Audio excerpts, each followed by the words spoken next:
Okay, so this would be a feedback slash critique for Leggion. Look at that old Leggion. Jamie already gave you his feedback, and a lot of what I was going to say pretty much he already covered, right? Vary up your poking. You need to have more dynamic poking. I don't know. There's a lot of, like, overcommitment still on some areas, and he talks about it like, hey, you're using these big lows too often, and you're not doing enough to give yourself more flexibility, right? Because you focus on those big committal moves, it makes it harder, it makes it more awkward for poking. And the biggest thing for me was the whiff punishment, right? Like, you'll successfully bait a whiff, and then you'll just have very weird decision making when it comes to whiff punishing. I often either choosing just moves that don't work or not whiff punishing. He already talked about that. Not going to go over that too much. There is something that I'd like to point out. Just some areas where I'm kind of like, okay, like you're saying you're playing small Tekken, but you still died. It's like, are you?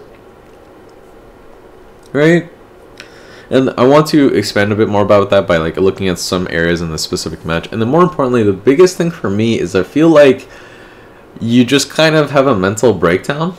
Once those Zafina starts, you play solid defense, you have solid movement, you're not overcommitting on too many things, and then for whatever reason, the moment the Zafina gets kind of like a heads up, like a little bit of momentum going, it just kind of all falls apart, right? It feels like you immediately, your default habits kind of kick in, and then you do these big committal moves, and instead of just maintaining your original playstyle, which is already working out pretty fine, right?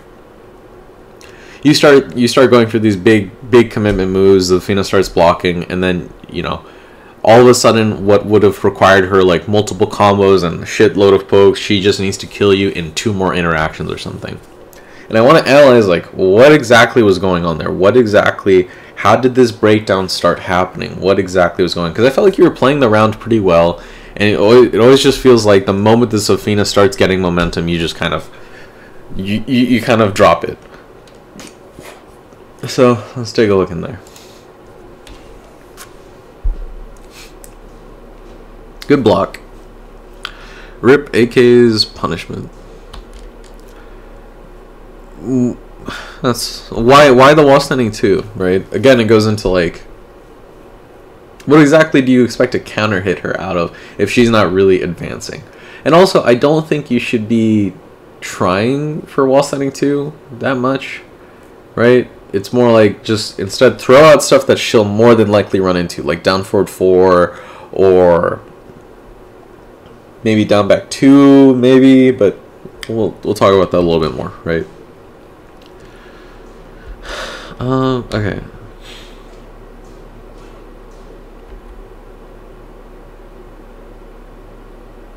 So I'm seeing 14 wins on the Zafina side, so I don't know if you guys have already been playing for a while or something, but like you immediately do jab into down forward 2, and I'm not sure why, right? Like why? What was the reasoning behind that? Was the Zafina sidestepping you in the past? Were they immediately ducking, right? And I feel like, again, this was the situation. Congratulations, you just got jab on hit. You have +8. What are you gonna do now, right? And I feel like you have to be a lot quicker on taking advantage of those very, very fast but very advantageous situations. A jab on hit's like a minimum +7, right? I think a 2 jab is +6, but whatever. Minimum on hit +7, right? So why immediately should be taking advantage of it and just pressing down forward 2? I don't know if again, I don't know if it was a read on a specific thing or you're just kind of pressing it to press it, but experiment a little bit more with those very fast and very advantageous positions, right? Maybe even commit to the throw in the early rounds, assuming you haven't been playing for a while, like this is the first round or so. Let them think that you're going to overcommit to the highs, right? You have to start building that up. It's either you do jab, it hits, and then into mids to condition them to keep standing so then you can throw them later, or you start off with the throws, right? But just doing jab and a down forward 2 is like fine, because I think you did like 6 down forward 2s throughout a single round, and then they never punished any of them. Maybe they were constantly afraid of the high follow-up, but I don't know. You kind of have to call that out, right? I don't know. But try to take advantage of your frames a bit more, right? And then go... Yeah, it's a riskier play, but it's more so just about getting them, conditioning them for them to take on more risky call-outs, if possible, right? Just pressing down forward 2, it's not really going to advance your game plan much. It's not really going to do much for you. But, yeah, it's fine.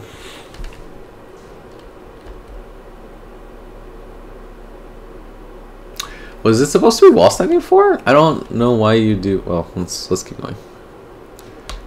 Nice.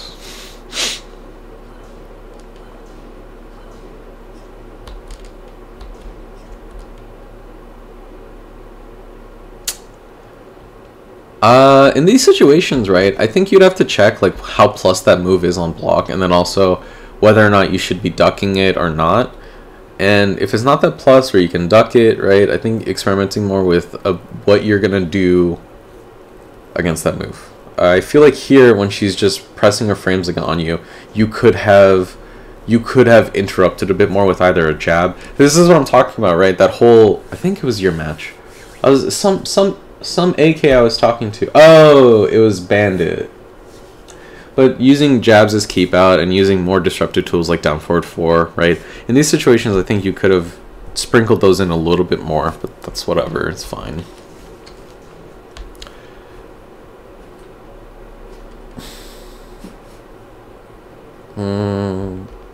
Okay.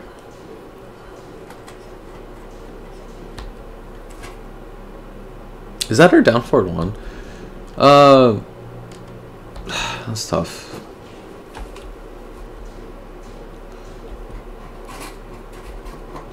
Yeah, so all of this whole interaction, right?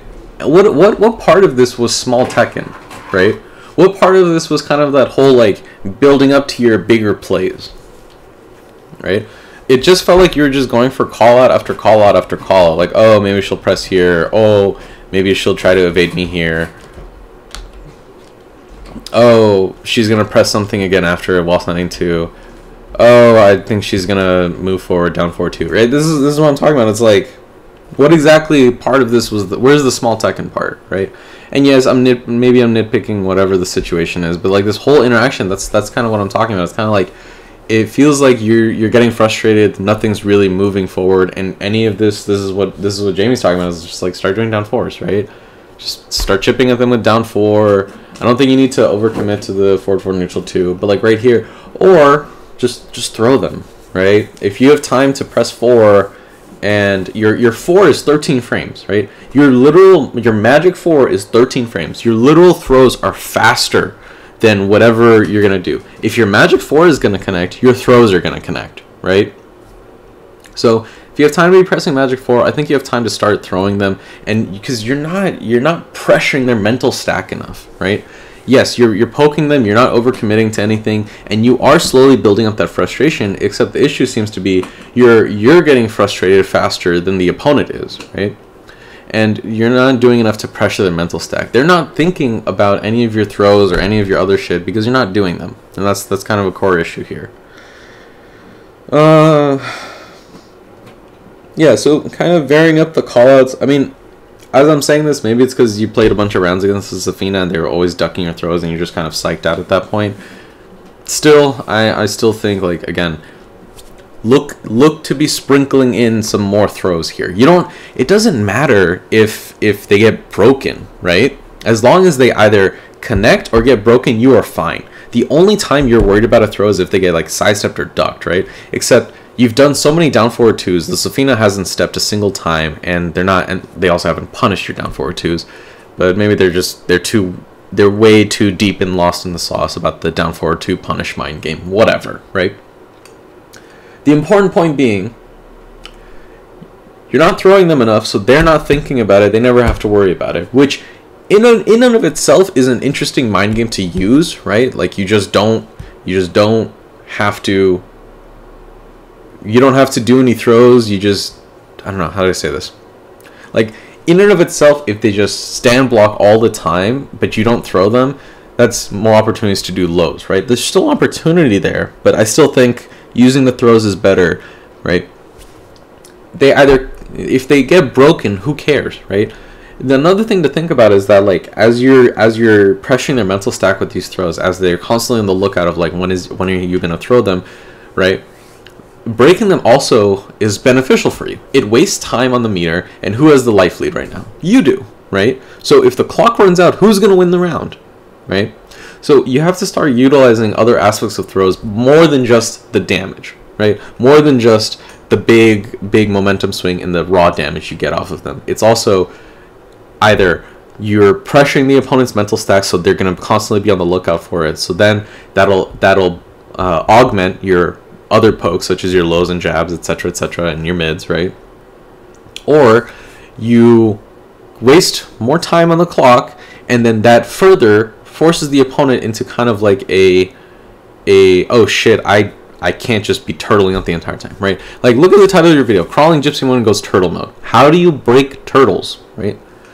Just throw mix-ups at them, right? And you start wasting their time. You can either just don't press a single button, just constantly dance around and wait for the Zafina to overcommit on something, or you start throwing them and they break them and then the clock runs out and you'll still get the round because you have the life lead. So if you maintain your current playstyle, which I think you're doing really well on, right? But then you start sprinkling in some extra stuff to make the opponent either start being on the lookout for throws, start worrying about running out the clock, etc., wasting time, you are more likely to force a mistake out of them than you are with the current options you're running here in this situation. Long-winded way of saying, throw them more. Yeah.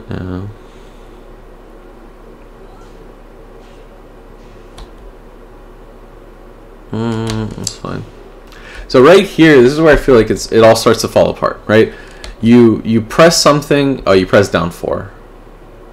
I think this is more of a matchup check, right? Like, after you block that move, I mean, I don't fucking know. I just don't press after shit usually, unless I know it's like minus, right? So after that move, how minus are you, right? Look that up, and then in the future, just be wary of that, right? Like, what can you really do? Like, why would you press down 4 there? I mean, I guess they did the homing pulse out block thing, so it's like understandable because it's kind of slow. But obviously here, you just kind of got hit out of whatever happened, right? So yeah, just being more cognizant. So yes, small Tekken, good, but context also important. If you're super minus, right, if they have a big plus on block move that they just did and you try to press afterwards, it might not always be the best time for small Tekken, as we see here. But let's see what happens here. So unfortunate, you're playing really well, they got a big launch in the round, and now you're at the wall and everything just kind of goes, right? But here, you start to be more aggressive. You start chasing down the Zafina, like Jamie was saying, and then they just start chipping you down. And and then you start doing these YOLO hop kicks, right? Whatever that was, and then you just die. So, why did this happen, right? I'm legitimately asking you. So, in these situations, when this stuff happens again, you have to just maintain composure.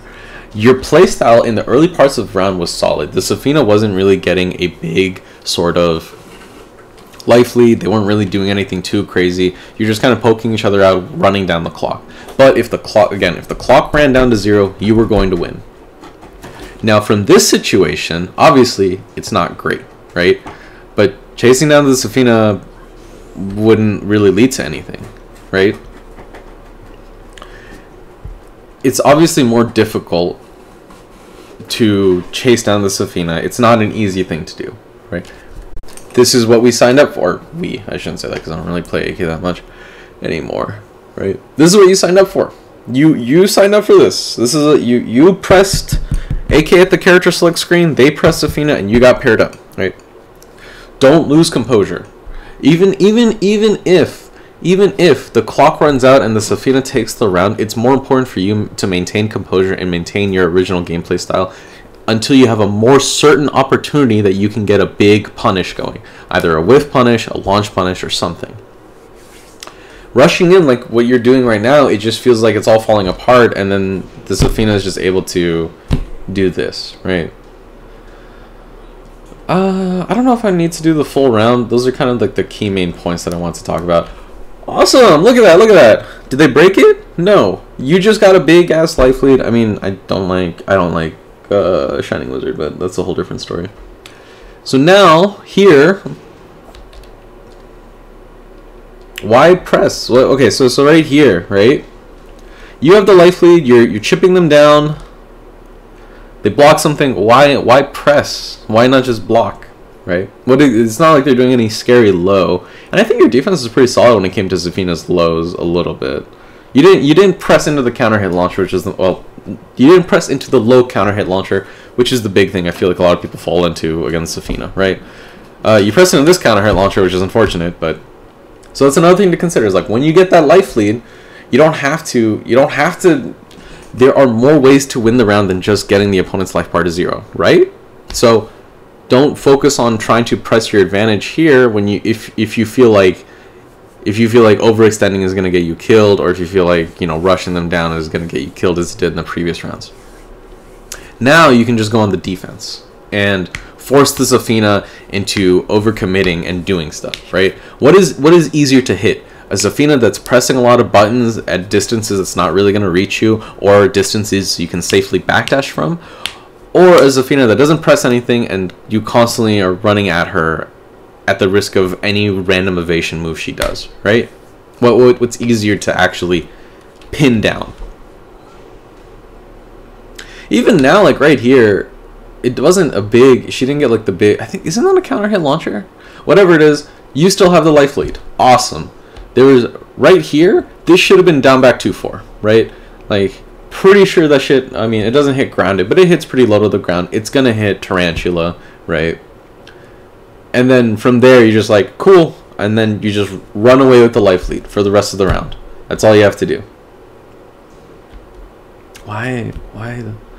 And that's another thing is like, again, this overcommit to down forward 2, down back 2, a lot more range, right? So at range is when they're still trying to maybe bait out a Tarantula, you can immediately press down back 2 at more lenient spacing and then hit them, right? So they're not going to be ready for it. All of a sudden they down back 2-4, which does respectable damage, and you have furthered your life lead without doing too much, right? So be on the lookout for those situations. It's pretty much just a whiff punish scenario, right? Like she can't block in Tarantula. She has to cancel it or something. And very easy for you to just kind of be like, cool, you're at range 2, down back 2, right?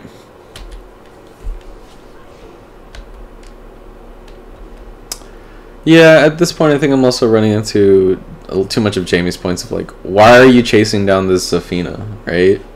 Like, you have the life lead. Just maintain your deep... You see, this is what I'm talking about. Right? So, you chase down the Zafina a little bit. Okay, unfortunate. You lose out on some interactions, but you're still in the life lead, right? That's the important part. You're still ahead. But then, you start getting chipped down, and then this happens. Why? Right? At this specific interaction, you can just block. Even if she does some low, she doesn't have any crazy damaging low that's gonna suddenly she's a super far ahead in life lead. You still have the life lead, right? So there's no reason well, here she's slightly far ahead, but there's no reason for you to overcommit to your panic option here. Yeah. Nice. Don't finish the chain throws. Why? Why? You were doing so well. Anyway, like, yeah, I don't think there's anything else for me to really say. Maybe there's like some extra area, but I think those are the main points that I feel like. Yes, your small Tekken has definitely improved, and I feel like the next part is to how are you going to augment your small Tekken, and then how are you going to maintain your advantages, right? Your advantageous position, right? Because it's like you build up this really solid foundation, and then it all just kind of falls apart because you either panic or you get frustrated, or you're like, I gotta go in there, and the problem is, or the truth is, you don't have to. Your defense is solid enough. The Zafina's not really scary pressing buttons. They're turtling, right? But if they're turtling without the life lead, why does it matter? It doesn't lead to anything. You just go, okay, I'm just gonna let the clock run out. You have to do something, and then you just block and punish or whiff punish, which you were doing before. Anyway, I've rambled on for long enough. There's not really much else breakdown to give. I'm not gonna do the full usual stuff. I think my biggest thing was I just want to talk a lot about the neutral and point out areas where I'm kind of like, hey, what happened here, right? All right, man. Yeah, if you have any questions, I know this is super late. I mean, you don't have to watch this at all. I'll put that in the chat. I was just because I was watching the match. I was just kind of like, oh, let me follow up and see if I missed any critique stuff. And I just watched this, and I'm kind of like, what's going on here? Anywho. Yeah, man, if you have any questions, let me know. If you're like, hey, schmuck, shut the fuck up, I don't care about this, I'm like, alright, hey, man, more power to you. Alright, you do you. But those are my 2 cents. Anyway, have a good one.